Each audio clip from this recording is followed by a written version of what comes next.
Assalamualaikum warahmatullahi wabarakatuh. Sebelum kita memulai pembelajaran pada hari ini, alangkah baiknya teman-teman jangan lupa subscribe, tekan tombol like dan loncengnya ya.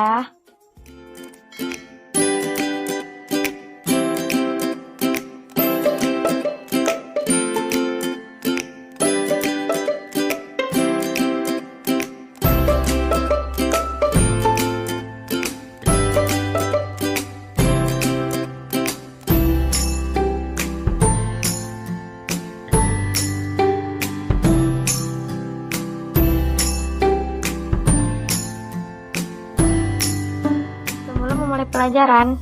Nah, apakah kalian mengetahui bagaimana proses peredaran darah itu berlangsung? Proses peredaran darah terjadi dalam organ tubuh kita, yaitu pada organ yang paling penting dan paling utama adalah jantung. Lalu, darah dialirkan ke seluruh tubuh yang membawa nutrisi, sel, oksigen, dan lain sebagainya yang diperlukan di dalam tubuh. Sayangilah jantung Anda jika kita ingin menjalani hidup yang sehat ya.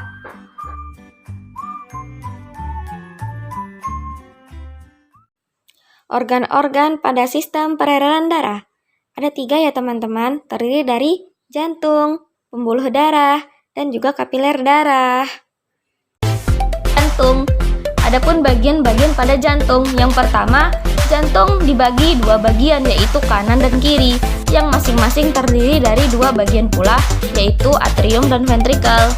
Dan yang kedua ada jantung, bagian kanan berhubungan dengan fungsi pertukaran gas oksigen dan karbon dioksida di paru-paru, yang dimana jantung kananlah dan yang memompa darah ke paru-paru. Dan yang ketiga, jantung bagian kiri berhubungan dengan fungsi peredaran darah ke seluruh tubuh, karena jantung kiri yang memompa darah ke seluruh tubuh. Nah, jantung ini memiliki bagian lain. Yang pertama ada atrium. Atrium kanan yang berfungsi menerima aliran darah balik dari seluruh tubuh. Yang kedua ada atrium kiri jantung yang menerima darah dari paru-paru. Dan yang ketiga ada ventrikel kanan memompa darah ke paru-paru. Yang keempat ada ventrikel kiri memompa darah ke seluruh tubuh. Adapun atrium dan ventrikel dipisahkan oleh suatu katup yang berfungsi mencegah baliknya aliran darah dari ventrikel ke atrium, yang secara normal darah mengalir dari atrium ke ventrikel juga. Nah, di sini ada berbagai macam katup ataupun valvula pada jantung. Yang pertama ada katup tricuspidalis, yaitu antara atrium kanan dan ventrikel kanan letaknya. Yang kedua ada katup semilunaris, yaitu paru-paru antara ventrikel kanan dengan arteri pulmonalis. Yang ketiga ada katup bicuspidalis yang letaknya antara atrium kiri dan ventrikel kiri. Yang keempat ada katup aorta yang letaknya antara ventrikel kiri dan aorta septum, yaitu sekatnya yang membentuk dinding antara ventrikel kiri dan kanan serta atrium kiri dan kanan. Dan yang terakhir ada katup mitral. Nah, katup mitral ini fungsinya untuk mencegah agar darah yang sudah ada pada ventrikel kiri kembali pada atrium kiri. Nah, di sini kita akan membahas cara kerja jantung. Pada saat berdenyut, setiap ruang mengendur terisi darah atau disebut distol. Selanjutnya, jantung berkontraksi dan memompa darah keluar dari ruang jantung yang disebut sistol. Kedua serambi mengendur dan berkontraksi secara bersamaan, dan kedua bilik juga mengendur dan berkontraksi secara bersamaan. Darah yang kehabisan oksigen dan mengandung banyak karbon dioksida ataupun darah kotor dari seluruh tubuh mengalir melalui 2 vena terbesar, yaitu vena cava menuju ke dalam serambi kanan. Setelah atrium kanan terisi darah, dia akan mendorong darah ke dalam bilik kanannya. Nah, yang kedua kita akan membahas tentang pembuluh darah, yang dimana pembuluh darah ini terdapat 2 jenisnya. Yang pertama ada arteri, pembuluh darah nadi. Yang kedua ada pembuluh darah vena, yaitu pembuluh darah balik. Nah, yang pertama kita akan membahas pembuluh darah arteri atau nadi. Nah, pembuluh darah ini yang semua arahnya meninggalkan jantung, struktur dari dalam keluar. Adapun morfologi dari nadi arteri tersebut ya, bagian nomor 1 ada endotelium, bagian nomor 2 ada membran basal, bagian nomor 3 ada jaringan elastis, bagian nomor 4 ada jaringan otot polos, bagian nomor 5 ada jaringan elastis, dan yang terakhir ada bagian ke-6 jaringan konektif ataupun penghubung. Nah, selanjutnya kita membahas tentang pembuluh balik ataupun vena, yaitu pembuluh darah yang membawa darah kembali ke jantung. Struktur dari dalam keluar meliputi yang pertama katup, yang kedua endotelium, yang ketiga membran basal, yang keempat jaringan otot polos, dan yang kelima adalah jaringan konektif. Nah, selanjutnya kita bisa melihat perbedaan antara bentuk aliran darah arteri, vena, dan kapiler darah dari segi anatominya.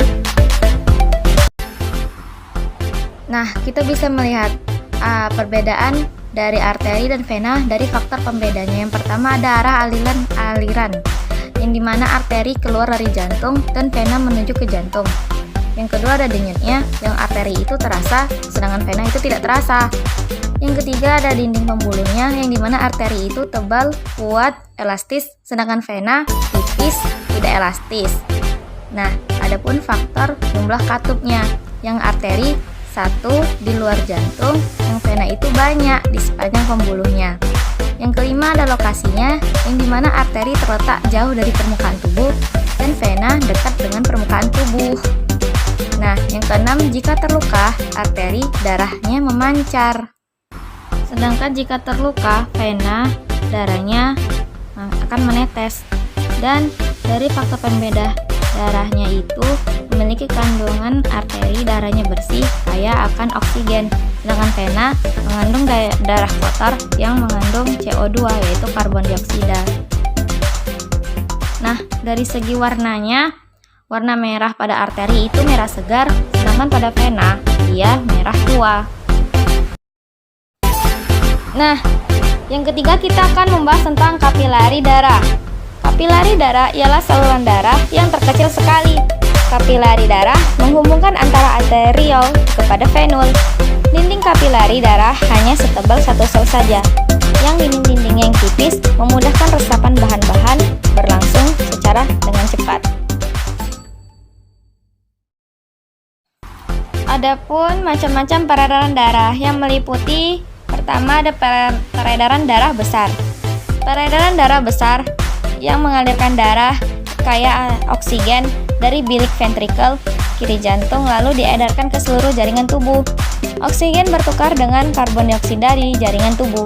Lalu darah yang kaya karbon dioksida dibawa melalui vena menuju serambi kanan atau atrium jantung. Nah, selanjutnya kita akan membahas tentang peredaran darah kecil, yang dimana peredaran darah yang mengalir dari jantung ke paru-paru dan kembali lagi ke jantung. Darah yang kaya karbon dioksida dari bilik kanan dialirkan ke paru-paru melalui arteri pulmonalis. Di alveolus, paru-paru darah tersebut bertukar dengan darah yang kaya akan oksigen, yang selanjutnya akan dialirkan ke serambi kiri jantung melalui vena pulmonalis. Begitulah sistem peredaran darah kecil berlangsung di dalam tubuh kita. Nah, di sini kita akan membahas apa sih sistol dan diastol itu. Sistol adalah keadaan jantung yang sedang berkontraksi ataupun mengempis, membuat tekanan ruang jantung menjadi paling tinggi sampai maksimum. Sedangkan diastol adalah otot jantung menjadi relaksasi ataupun mengalami pengenduran, membuat tekanan ruang jantung menjadi paling rendah atau minimum.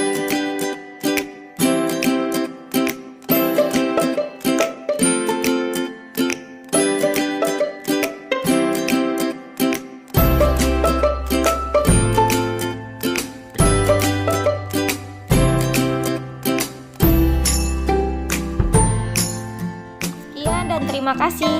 Semoga ilmu yang kita pelajari pada hari ini dapat bermanfaat bagi kita semua di kemudian hari nanti. Wassalamualaikum warahmatullahi wabarakatuh.